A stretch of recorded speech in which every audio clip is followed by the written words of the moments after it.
Arrest করছে। আমার হাতে আমার পাসপোর্ট ছিঁড়ে ফেলছে, পাসপোর্ট টিকিট থাকা সত্ত্বেও আমাকে রাস্তায় ফেলে পিটিয়ে আমার হাত ভেঙে ফেলছে। এই কথা শুনে আমরা আসছি, আসার পরে থানা আমাদেরকে কোনোভাবে দেখা সাক্ষাৎ করতে দেয়নি। উত্তরা পূর্ব থানা। আমরা রাত্রে আপনার 3টার দিকে একবার গিয়েছিলাম বিকালে, আবার রাত্রে 9:30টার দিকে গিয়েছি, আবার রাতে 1:30 বাজে গিয়েছি। যাওয়ার পরে তারা কোনোভাবেই দেখা সাক্ষাৎ করতে দেয়নি। আবার বলছে 40,000 টাকা নিয়ে থানায় যাওয়ার জন্য। ঠিক আছে, 40,000 টাকা হলে তারা ছেড়ে দিবে সকালে। আমরা টাকা নিয়ে থানায় যাওয়া সত্ত্বেও আমাদেরকে কোনোভাবে অ্যালাউ করা হয় নাই। প্লাস আমার শাশুড়িকে, সে তো সঙ্গে এখন এখানে নাই, এমন বাড়ি দিচ্ছে এইখান থেকে এই পর্যন্ত তার একবার জখম হয়ে গেছে পুলিশ। মানে ওই গ্যাঞ্জামের এমন টাইমে আমরা গেছি ওইখানে থানায় যাওয়ার পরে অনেকগুলো স্টুডেন্ট আসছে, স্টুডেন্ট এসে বলছে তাহলে এই লোকটা বিদেশ যাবে, বিদেশ যাত্রী, তাহলে এই লোকটাকে আপনারা ছেড়ে দেন। এই মুহূর্তেই কে বা কারা জানি ইট পাটকেল ঢিলা মারছে, ঢিলা মারার পরে সে আমার শাশুড়ির বাড়ি মারছে, বাড়িতে আমার শাশুড়ির এই পাশে পর্যন্ত লাগছে পুলিশ। তারপরে বললাম যে আপনারা 40,000 টাকা নিয়ে আসতে বলছেন, আমি 40,000 টাকা নিয়ে আসছি, তারপর আমার হাজব্যান্ডটাকে ছেড়ে দেন। আমার বাচ্চা আমার বারে বারে বলছে যে আমার বাবাকে একটু দেখতে দেন, তাও দেখতে দেয় নাই। আমার পাসপোর্টটা ছিঁড়ে ফেলানোর কারণটা কি? তার তো কোনো অন্যায় ছিল না, সে ট্রেনিং শেষ করে আসতেছে এবং কি তার 20 তারিখে ফ্লাইট ছিল। তারপরে পুলিশ আর আমাদেরকে কোনোভাবেই অ্যালাউ করলো না, আমাদেরকে দেখাইলোও না। আমরা এতবার দেখতে চাইলাম, দেখতে যাওয়া সত্ত্বেও সে আমাদেরকে কোনোভাবে দেখাইলো না। না দেখার ফলে সে পরের দিন আমাদেরকে বলে আমরা কোর্টে চালান দিয়ে দিছি। তা আমরা বললাম যে আপনারা টাকাও চাইলেন, কিন্তু সে টাকা নেয় নাই। টাকা চাওয়া হয়েছে আমাদের কাছে 40,000 টাকা। আবার থানায় গেছি, পরে বলে কি খানকির বাচ্চা এখান থেকে যা লাথি না খাইতে। তা আমাদের এখানে অন্যায় তো কোনো অন্যায় ছিল না।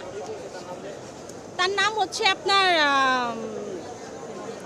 মোশারফ, আইডি কার্ডে ছিল সে এসআই নাকি সেটা জানি না, কিন্তু এখানে একটা ব্যাচ ছিল, ব্যাচে তার নাম লেখা ছিল মোশারফ। সেটা আমরা শুধু দেখেছি না, আমরা সেটা অবশ্যই খেয়াল করে তাকে আমরা জিজ্ঞেস করছি যে এখানে আপনারা কেন ধরে নিলেন বা কী আসে এই বিষয়। সে বলে সে গ্যাঞ্জামের ভিতরে ছিল। সে যে গ্যাঞ্জামের ভিতরে ছিল, যখন 1:06 তাকে আমরা ফোন দিছি, সে শুধু বললো চারদিকে শুধু ধোঁয়া, আমি কিছু চোখে দেখতেছি না, মানুষ যারাই পাইতেছে তারাই নাকি গুলি করতেছে। এটা শোনার সঙ্গে সঙ্গে কিন্তু আমরা গাজীপুর থেকে রওনা হয়েছি রিক্সা নিয়ে, ওনাকে আমরা নিয়ে আসবো।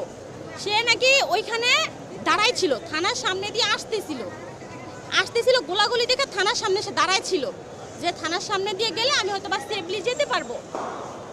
সে এইটা ভেবে সে আসতেছিল, এর মধ্যে তাকে অ্যারেস্ট করে ফেলছে। তখন আমি পুলিশকে যখন বলছি যে আমার হাজব্যান্ডকে দেখতে দেন, বা ওর হাতে পাসপোর্ট ছিল, তারপর সে জর্ডান যাবে, সে গার্মেন্টসে যাবে, যে 20 তারিখে সে জর্ডান যাবে, কিন্তু তাকে 18 তারিখে অ্যারেস্ট করা হয়েছে। তারপর সে জর্ডান যাবে, তাকে ওইখানে সব জর্ডানের যত কাগজপত্র যা ছিল, সব ভিসার কাগজ, তারপরে আপনার টিকিট, এগুলো সবই তার কাছে ছিল।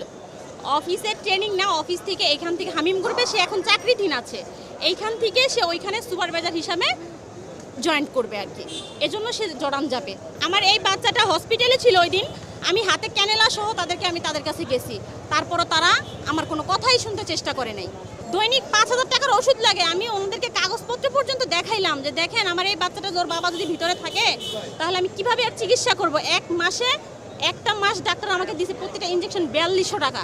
ওর বাবা যদি ভিতরে থাকে তাহলে আমরা কিভাবে কি করব? কোনো কথা পুলিশ আমাদের শুনতেছে না। আমার বাচ্চা পর্যন্ত বলছে আমার বাবাকে দেখতে দেন, আমি আমার বাবার কাছে যাব, তারপরও নেই।